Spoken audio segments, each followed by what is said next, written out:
I've been put onto a legendary game on the Sega Saturn by one of my favorite creators on here, Big Bet Gaming.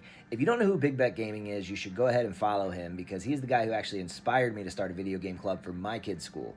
Now, I've been watching some of his shorts lately, and he's been talking about this game on the Sega Saturn, Panzer Dragoon Saga. I've always said that I'm not a big RPG turn-based game fan, but after Clair Obscur Expedition 33, I feel like I've softened my stance a little bit and I'm more open to some of the legendary games in the genre now.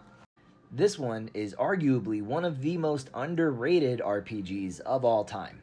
That's not an exaggeration, it wasn't just good for the Sega Saturn. The people that reviewed this game when it came out in 1998 claimed that it was the greatest RPG they had ever played, and that was after Final Fantasy VII had dropped. In fact, many believe that if this game would have come out early in the Saturn's life cycle, it might have been the killer IP that would have saved that console. And after playing it for roughly an hour or two and getting a handle of the mechanics and everything that went into it, yeah, I can see it. It's an extremely intriguing story set in a fantasy land with an oppressive government, monsters, and a really interesting combat mechanic that was very new even for the time. It is turn-based, but you can maneuver yourself around the battlefield, and it's all happening pretty dynamically. The enemies have weak spots that you can be in.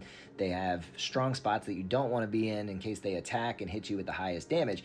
So you maneuver around the battlefield while the enemy is also maneuvering around the battlefield. You can pause it to select your attack, but every time you move, you're unable to fill your attack gauge. So it makes for this really interesting, almost hectic type of turn-based system that's a lot more dynamic and reminds me, honestly, of what was going on in Clair Obscur Expedition 33 with a bit of a different twist on it.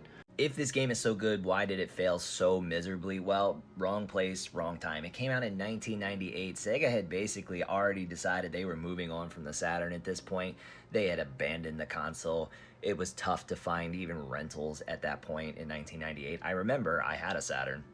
It was just too late. There was no possible way this game was going to catch on to a large audience, and that's pretty much what happened. It had a very limited release, and that's one of the reasons why physical copies of this game make it one of the most expensive retro finds out there right now.